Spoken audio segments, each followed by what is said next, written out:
আমি শেখাবো একটা গুণ যেটা হচ্ছে নিয়ন্ত্রিত সংখ্যা ধারণা। এতদিন তোমরা যোগ আর বিয়োগ শিখেছো, আজকে তোমাদেরকে আমি গুণটা শেখাবো।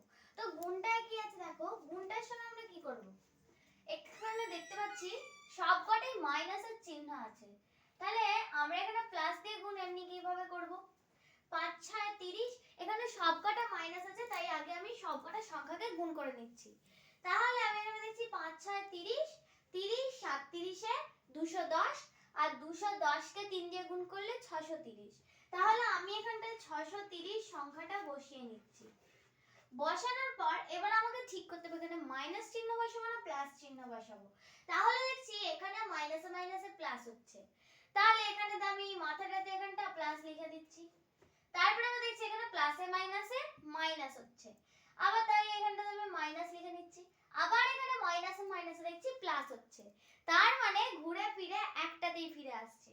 তো তোমাদের একটা সূত্র হলো, যদি তোমরা দেখো জোড় সংখ্যা আছে, মানে যতগুলো সংখ্যা আছে সংখ্যার পরিমাণটা ঠিক জোড় সংখ্যা, তখন তোমরা দেখতে পাবে যদি সেখানে নেগেটিভ চিহ্ন থাকে, সেই ক্ষেত্রে নেগেটিভ চিহ্ন থাকলে সেখানে যদি সবকটাই সংখ্যাগুলোর পরিমাণ যদি জোড় হয় তখন তোমরা সেখানেতে যোগ চিহ্ন বসাবে।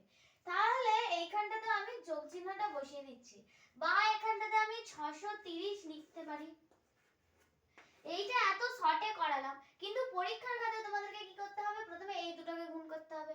আমি নিচেটা বা দিয়ে একটা করে দিচ্ছি। প্রথমে তোমাদেরকে -6 আর -5 কে গুণ করতে হবে।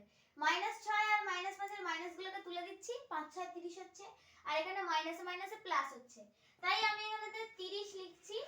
এবার আমি দিচ্ছি গুণ -7, এখানেতে -7 গুণ -3 লিখছি।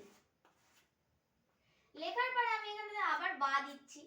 বা দেওয়ার পরে এবার আমি কি করব, এখানেতে দেখো কি আছে, মাইনাস আবার মাইনাস, মানে এখানে তো নেগেটিভ চিহ্নগুলোই আছে, আমি এগুলোকে আবার গুণ করে দিচ্ছি। তাহলে 30 গুণিতক 7 3 21, আর এটা জোড় সংখ্যা আছে, তার মানে জোড় সংখ্যার পরিমাণ থাকলে আমি এখানেতে প্লাস চিহ্নটা বসাবো। প্লাস চিহ্নের মান নেই, তাই 3 7 তে আমি 21টা পুরোপুরি বসিয়ে দিচ্ছি।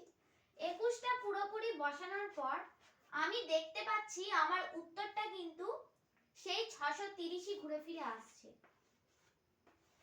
তাহলে তোমরা যদি কোন একটা পরীক্ষায় লিখে লিখে ব্যাখ্যা করে করে অঙ্কগুলো করো, তাহলে তোমরা এইভাবে অঙ্কটা করতে পারো। আর যদি তোমরা অঙ্কগুলোকে ব্যাখ্যা করে না করো, যদি তোমরা কোনো এমসিকিউ পরীক্ষায় যাও, সেখানে তোমরা এই প্রসেসটা অবশ্যই অবলম্বন করবে, কারণ সেখানে তোমাদের হাতে টাইমটা খুবই কম থাকবে, আর সেই সময়ের মধ্যে তোমাদেরকে এই অঙ্কগুলো করতে হবে। আর আজকের ভিডিওটা ভালো লাগলে অবশ্যই একটা লাইক করবে।